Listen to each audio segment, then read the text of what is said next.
The night Lila ran, the wind itself seemed to be urging her forward, pushing at her back like an invisible hand desperate to carry her away from everything she had ever known. The moon was a thin silver blade above the Texas plains, slicing through clouds that moved like drifting ghosts. Lila didn't dare look behind her. If she did, she feared she'd see the lantern glow from her uncle's porch or worse. The silhouette of the man he'd promised her to, riding hard to claim what he believed he owned. Her breath came in sharp, painful bursts as she sprinted across the hard-packed dirt road. Every step sent a jolt through her bare, blistered feet. But she didn't slow down. Not when the memory of her uncle's voice still rang in her ears, thick with whiskey and contempt. "You're old enough." Plain as a fence post, but he said he'll take you. So take your good-for-nothing self and don't ruin this for me. Plain. Worthless. Sold like livestock. Lila kept running. The storm rolled in faster than she expected. Lightning clawed across the sky, and thunder shook the earth beneath her. She wrapped her thin shawl tighter around her shoulders, but it did nothing against the cold needles of rain that began to fall. Her dress clung to her skin, heavy and miserable. She stumbled over a rock and nearly fell, catching herself on shaking hands before pushing onward. She didn't know where she was going, only that she had to go. Her uncle's ranch was miles behind her now, but the danger was not. He had connections men who would ride through the night for a couple of dollars. Men who liked hurting girls even without being paid. Men who would gladly drag Lila back by the hair. The darkness pressed against her. But Lila forced her aching legs to continue until the faint glow of something warm, golden appeared ahead. A barn. At first she thought she imagined it, a hallucination brought on by exhaustion. But as lightning split the sky again, she saw it clearly. A large structure, tall and sturdy, with a weather-beaten roof and doors slightly ajar as if silently inviting her inside. Beyond it, she glimpsed a house set far back, a ranch home with a wide porch and a chimney sending smoke into the night. Someone lived here. Someone big, judging by the enormous shadows cast by tools hanging near the barn entrance. She hesitated. What if the owner was cruel too? But another rumble of thunder made the decision for her. Lila pushed the barn doors open just enough to slip through, then closed them behind her. Warm hay scent rushed over her, comforting after the cold rain. Chickens clucked sleepily. A horse snorted from its stall, stamping once as if acknowledging her presence. "I'm sorry," she whispered to the dark. Her voice shook. "Just for tonight. I'll leave before anyone wakes." She wiped her eyes, not even realizing she was crying. She found a pile of hay tucked behind a stack of crates and sank to her knees, trembling uncontrollably. Her fingers curled around the only possession Dee brought from her old life, a small brass locket hanging from her neck. Her mother's, the last piece of gentleness she had. Clutching it, she curled into a tight ball, letting exhaustion finally take her. The barn was warm, safe, quiet, everything her home had not been for a long time. For the first time in months, Lila allowed her eyes to close. Elias Ward rose before dawn, as he always did. The sky was still a dark indigo, the first shy hints of morning nowhere near breaking. He swung his legs over the side of his bed with a low groan, rubbing the sleep from his eyes before standing to his full, towering height.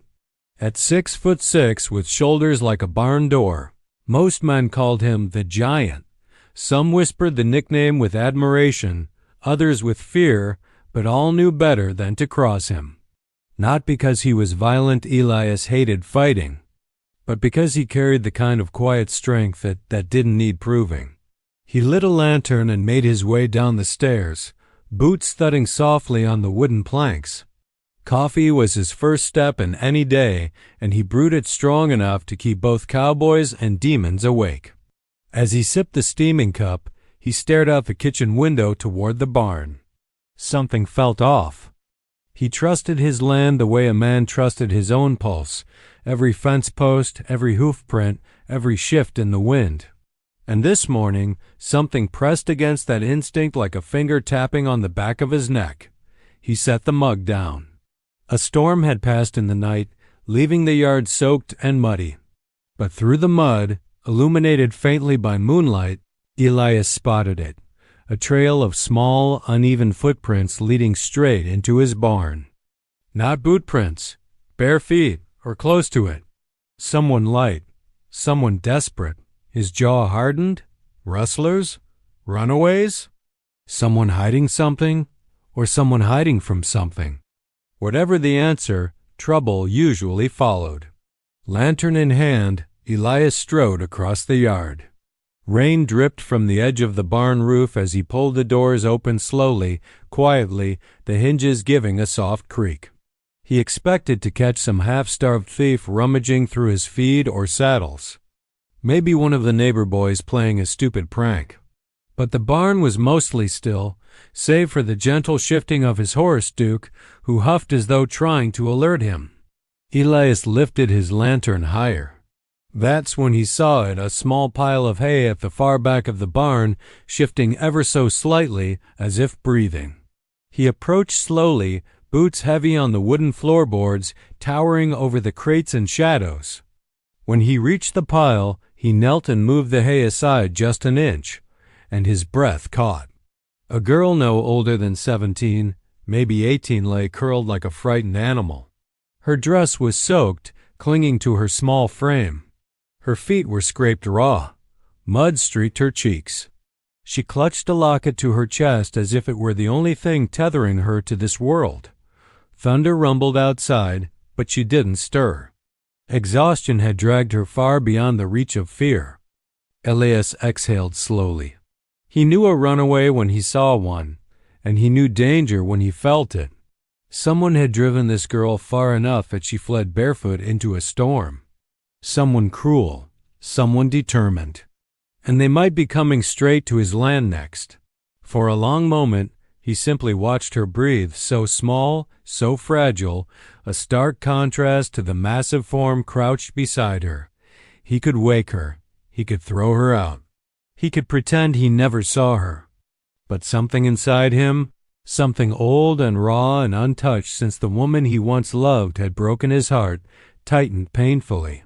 This girl was terrified, broken, running, and for reasons he could not yet name, Elias Ward felt a protective surge sweep through him like wildfire.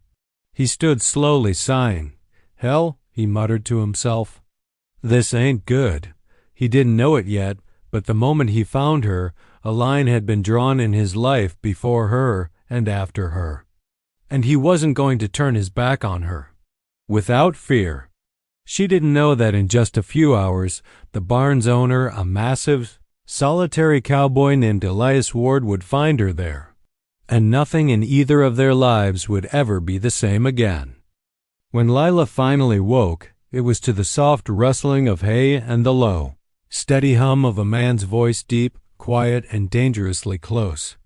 Her eyes snapped open. For a split second, she had no sense of where she was. Her mind jumped to the worst possibility, that her uncle's men had found her first. Her breath caught in her throat, but then she saw him. A massive man stood only a few steps away, his back turned as he poured grain into a bucket. Lantern light illuminated the breadth of his shoulders, the thick muscles in his arms, and the gentle way he stroked the muzzle of his horse. He was enormous, taller than any man she had ever seen, but his movements were slow and careful, not the harsh, jerking motions of a violent man. Even so, fear wrapped itself around her like a tight coil. He must have sensed her stirring, because he turned. When their eyes met, Lila's heart slammed against her ribs. His expression wasn't angry or startled. More. Resigned. As if he had known all along she'd awaken scared out of her wits. "You're awake," he said softly, voice deep as gravel but warm as a hearth. She flinched anyway. "Easy," he murmured, raising both hands in a gesture of peace.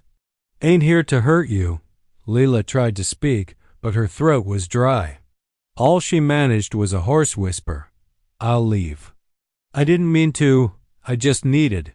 I'll go now." She tried to stand, but her legs trembled violently beneath her. The barn spun. Elias caught her by the elbow before she collapsed, lifting her as though she weighed little more than a sack of feathers. The moment he touched her, Leila froze. Any contact with a man, especially a stranger, was enough to send old terror surging through her veins. Elias noticed instantly. He set her back down gently, putting distance between them as though afraid he might break her by standing too close. "You're soaked through," he said. "Storm last night did a number on you." His voice dropped even lower, almost hesitant. "You hurt?" Lila shook her head too quickly, her damp hair sticking to her cheeks. "I'm fine. I just need to keep moving. I can't stay here." "Why not?" She opened her mouth, then closed it. How did she explain that if he knew the truth, he might throw her right back to the place she'd escaped? Or, worse, he might decide she was worth something too. But Elias didn't push. He only watched her with steady, patient eyes. Finally, she whispered, "My uncle sold me." Those words, small, whispered. Trembling landed like a hammer blow in the quiet barn. Elias's face darkened, not with anger at her, but with a protective fury she didn't understand. His hands curled into fists at his sides. "Sold you," he repeated quietly, as if tasting the ugliness of it. Lila nodded, staring at the floor. "To a man old enough to be my grandfather. He's wealthy, dangerous. If he finds me—" She couldn't finish. Her voice broke. Elias didn't move, but something in the air did. The entire barn seemed to shift, as if the wooden beams themselves braced for the weight of what he would say next.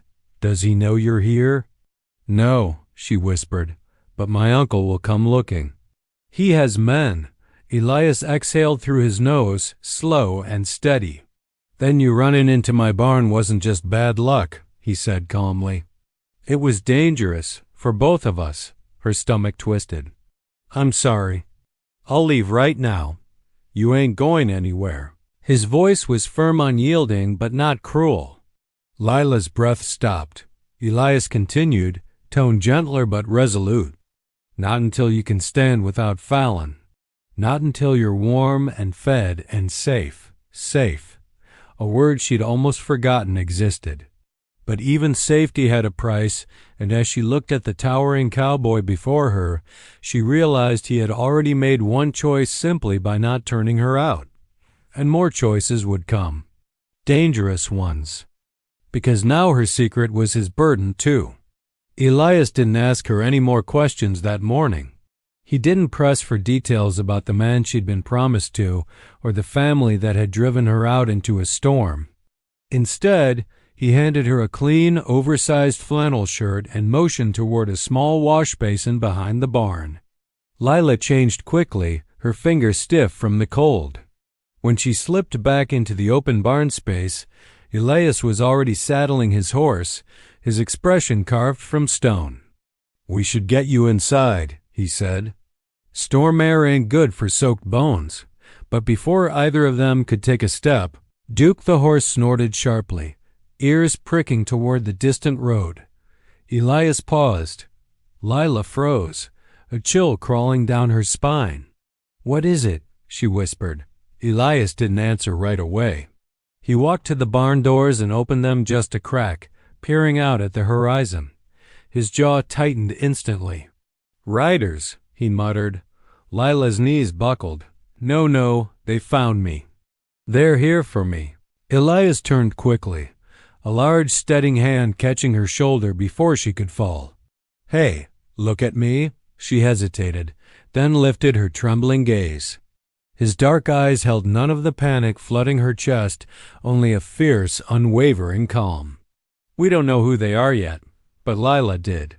She knew the way her uncle's men rode three abreast, tight formation, each one cruel enough to look bored doing the devil's bidding.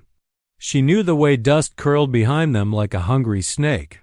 She knew the sound of their voices, even from a distance. She swallowed hard. "It's them." "I know it."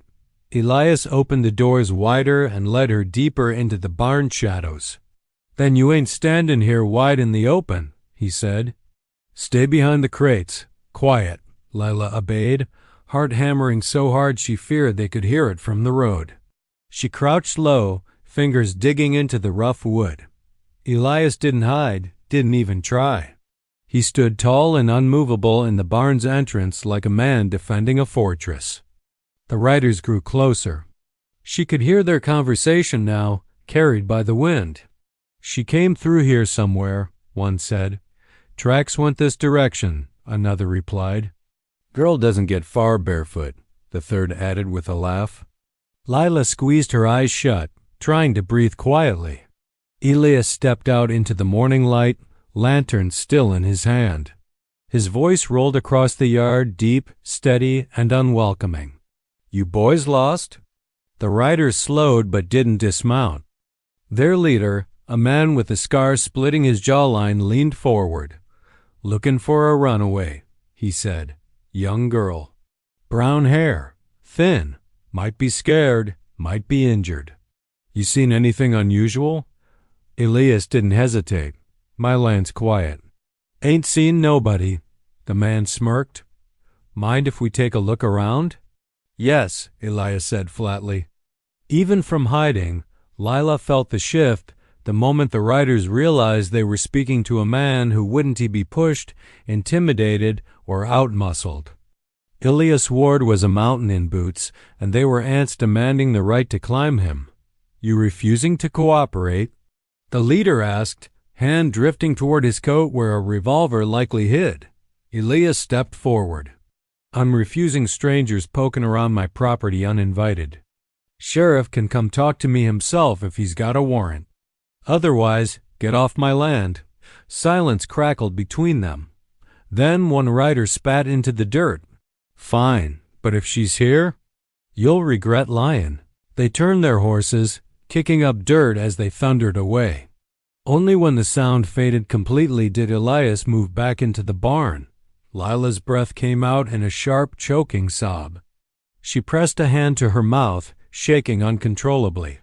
They'll come back, she whispered. They ain't attacking you, Elias replied. He knelt in front of her, huge hands braced on his knees. His voice softened until it was almost tender. We'll think of something, but you're staying right here until then.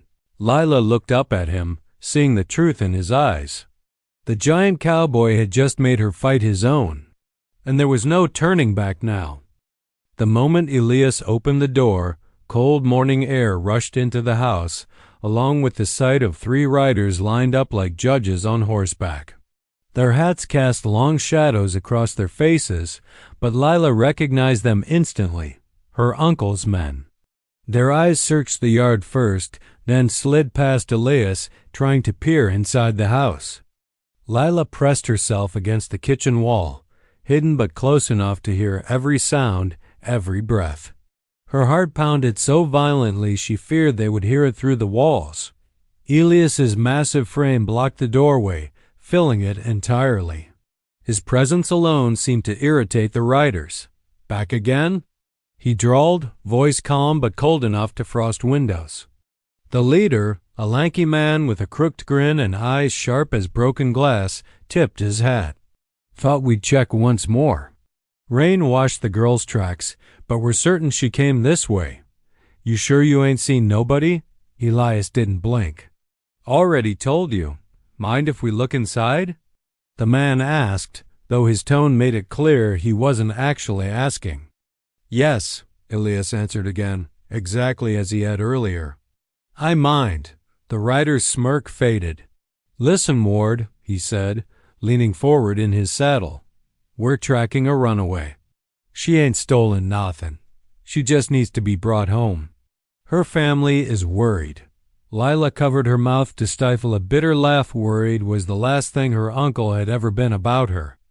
Elias finally shifted, placing one hand on the doorframe like a lazy but unmistakable barrier. Interesting story, he said, voice flat. Funny how it changes depending on who you think you're talking to. What's that supposed to mean? That girl's uncle, Elias said, has sold off livestock tools and his own brothers when the drink took him. Wouldn't put it past him to sell his kin too. All three men stiffened. You know nothing about this, the leader snapped. Then refresh my memory, Elias said, tone viciously polite. What's the price for selling a girl these days? Same as a heifer? Or you boys get a discount for doing the pickup? The men bristled in their saddles, hands inching toward their holsters. Inside the house, Lila's knees nearly gave way. No one had ever spoken in her defense so sharply, so decisively.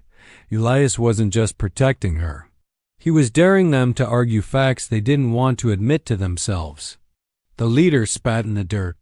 We don't need trouble, Ward, but we'll search every inch of this county. And if she's here, we'll be back. Elias's jaw flexed. She ain't here. A lie delivered with a thunderstorm steadiness. The rider closest to the door leaned sideways, trying to peer over Elias's shoulder. Funny, he said with a dangerous smile. Smell a woman's perfume. Elias didn't move an inch. My wife's perfume. Silence slammed into the porch. Even Lila forgot to breathe. The leader's eyebrows lifted. Your wife? Since when? Since 3 months ago, Elias said without hesitation. Small ceremony. No fuss. Didn't think it was any of your business. Something ugly twisted across the writer's face. He had wanted the girl to be alone, powerless, claimable. But the word wife was a shield even he couldn't easily challenge. Your wife home? He asked slowly. Elias stepped forward, blocking even more of the doorway. As I said, he rumbled, not your business. Tension snapped across the yard like a pulled wire. No one moved. Finally, the leader yanked his horse's reins. Let's go, he barked. Hooves thundered as they turned and rode off, dust rising behind them in angry waves. Elias didn't close the door until the sound faded completely. When he finally did, he let out a breath heavy enough to carry the weight of the whole encounter. Lila stood frozen in the kitchen, blankets slipping from her shoulders, knees weak. You told them, she whispered. Elias turned to her, face unreadable. I told him what needed telling. Lila swallowed hard. So I'm your wife now? His gaze softened slowly, cautiously, painfully gentle. Only when someone dangerous asks. But the way he said it didn't feel like a simple lie anymore.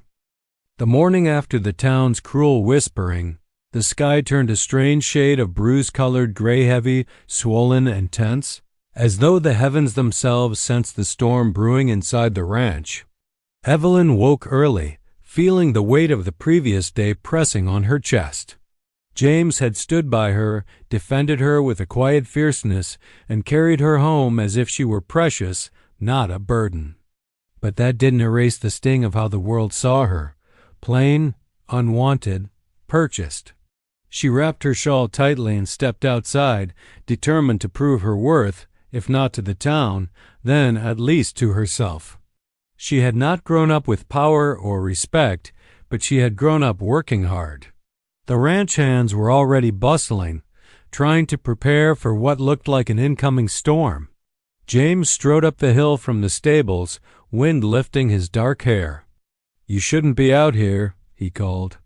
And you shouldn't underestimate me, she replied, surprising both of them. He stopped in front of her, his gaze warm but shadowed. I don't underestimate you. I'm just trying to keep you safe. Evelyn held his eyes. Then let me work. Let me stand beside you, not behind you. For a long moment, he said nothing. Then he nodded and handed her a pair of gloves. The storm hit faster than anyone expected. The sky cracked open, spilling rain in cruel sheets.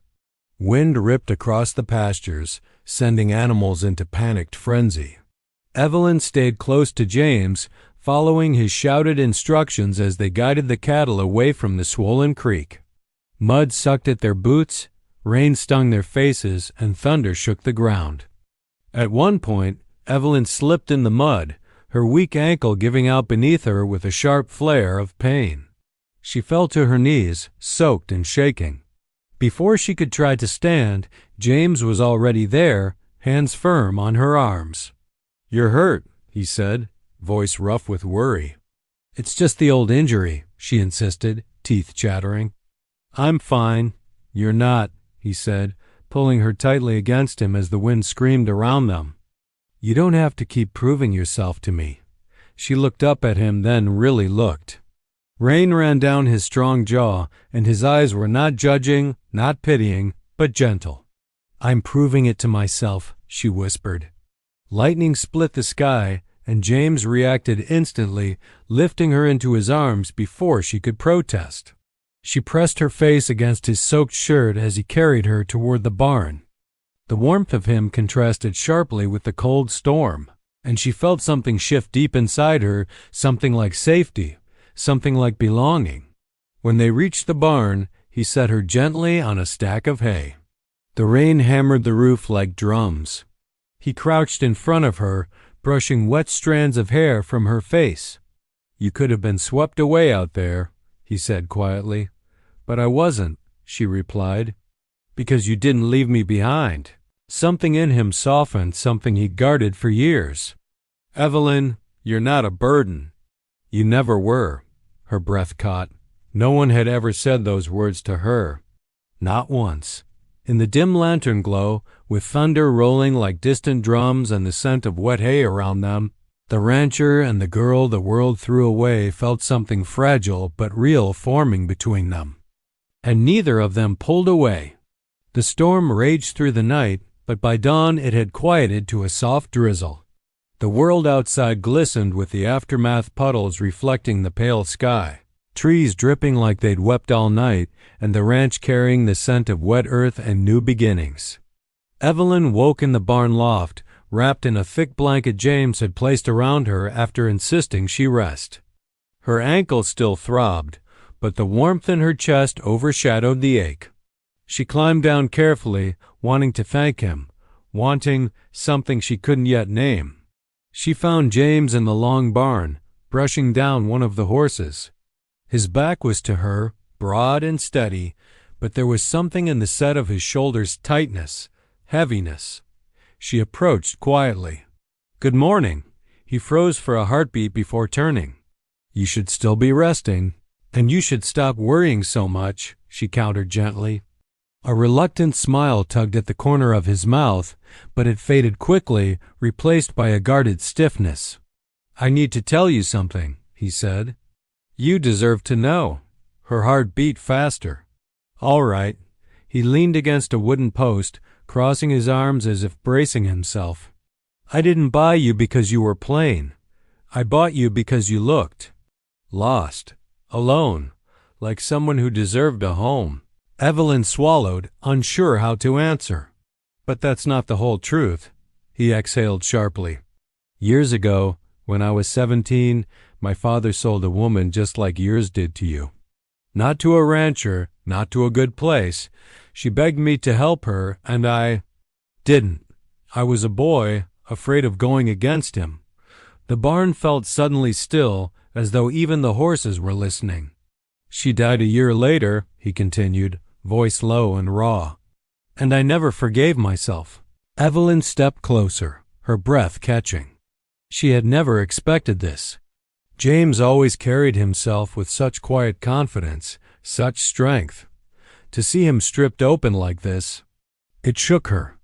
I swore, he said, that if I ever had the chance to save someone, to stop something like that from happening again, I wouldn't hesitate. Evelyn's eyes softened, understanding the weight he'd carried for so long. James, you did save me. He looked at her then, and she saw years of guilt, grief, and longing behind those storm-colored eyes. You don't owe me anything, she continued softly. You don't need to punish yourself forever for something you did as a frightened boy. He shook his head. But I brought you here under the shadow of that guilt. That's why I needed you to know. I don't want you to feel like you're living in a debt. Evelyn reached for his hand, her fingers trembling slightly. When she touched him, he stiffened, but only for a moment. Then he let her take his hand fully. You didn't rescue me for the wrong reasons, she whispered.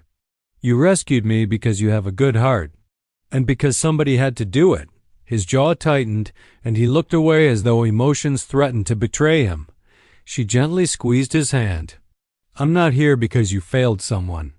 I'm here because you chose me." Silence settled between them, warm and fragile as dawn light. Then James made a soft sound, half laugh, half sigh. "You say things like that," he murmured, "and I start thinking maybe fate sent you here instead of guilt." Evelyn felt her cheeks heat. "Fate or not, I'm glad I came."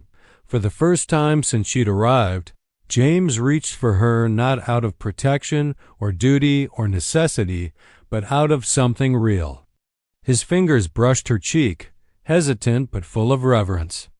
"Evelyn," he said quietly, "you make it feel like the past doesn't own me anymore." Her breath trembled. Maybe, just maybe, this was the beginning of something neither of them had dared to hope for. The sun rose over the ranch, bathing the rolling pastures in gold, but Evelyn didn't notice. Her thoughts were tangled, spinning with the events of the past days, the storm, the danger, the sudden warmth of James's hands around her, and the way the world had tried to strip her of choice at every turn. She had always been told who she could be, where she could go, and what she could become. Now, for the first time, she realized she could decide. The threat of her uncle's men had vanished for the moment. They had retreated, their words promising revenge, but their reach had limits, and James had made that clear. She was safe here for now, but safety alone wasn't enough. She wanted freedom, not the kind that simply shielded her from harm, but the kind that allowed her to live fully on her own terms. She walked to the barn loft, the same spot where she had first rested after fleeing her past. Dust motes swirled in the sunlight, catching on the edges of broken wooden beams. The space had felt lonely once, but now it felt like a sanctuary. She breathed in the scent of hay and dry wood, the smell grounding her. It was here, amidst the ordinary and the enduring, that she could think clearly. James entered quietly, his steps soft against the floorboards. He leaned against the loft railing, arms folded, watching her. His expression was steady, patient, but Evelyn could see the faint worry lingering behind his eyes. He had offered her protection, a home, and a future, but she needed to claim it herself. "I've been thinking," she began, voice low. "I can't let anyone else decide my life anymore. I have to choose for myself." James nodded slowly. "And what's your choice?"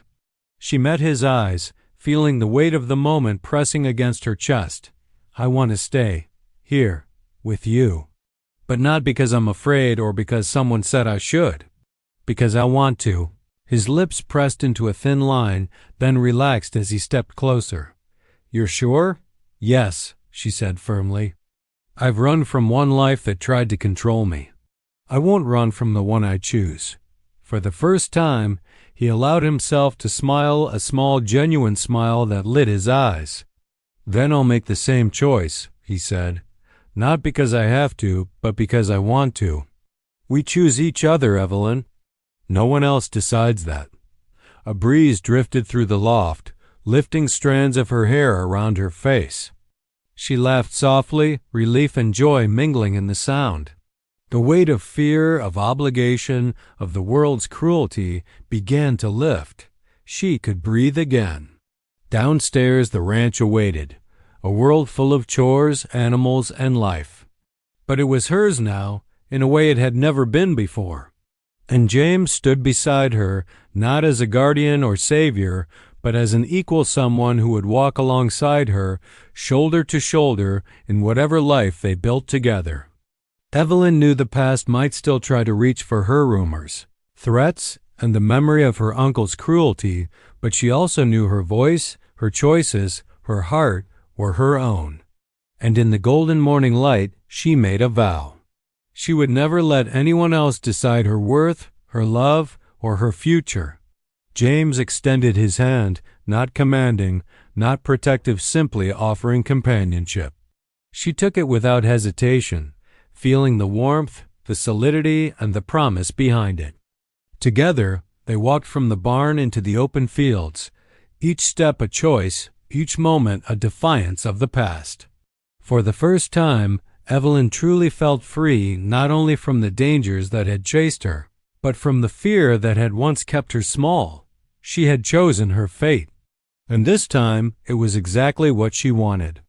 The sun hung low over the horizon, painting the Texas plains in shades of gold and rose, as if the world itself were celebrating the new beginning. Evelyn stood on the porch of the ranch house, hands folded over her chest, feeling the warmth of the late afternoon sun on her skin. She watched the horizon, the endless stretch of land that had once seemed terrifying and empty, now filled with possibility. Every tree, every hill, every ripple in the creek reminded her that she was here by choice, not fear, not necessity. James stepped up beside her, his boots crunching softly against the wooden porch. He didn't speak at first. He didn't need to. His presence was steady and comforting, the anchor that had held her through storms, danger, and doubt. She turned toward him, and their eyes met a gaze that spoke volumes, a language built over days of shared trials, whispered confessions, and silent understanding. "You ready?" he asked softly. Evelyn nodded, her lips curling into a small, confident smile. "I've never been more ready for anything in my life." He reached for her hand, lifting it with reverence, and she let him. The ranch, once a place of work, solitude, and quiet survival, now felt like home. It wasn't just the land, the animals, or the routines. It was the people, the trust, the laughter that had begun to fill its empty corners. And at the center of it all was the man who had seen her not as plain or weak, but as someone worth protecting, worth loving. The preacher's words floated across the air in a small, simple ceremony that had taken place just beyond the barn. Few townspeople had gathered not out of obligation, but out of respect. They whispered quietly, casting sideways glances at the couple who had weathered storms and threats together, at the runaway girl who had claimed her life and the giant rancher who had chosen her fiercely. Evelyn's heart pounded as she took James's hand again, the one she had held countless times through fear and uncertainty. This time there was no lie, no bluff, no life or death need to call herself his wife. This time it was real. "Do you, Evelyn, take James as your husband?"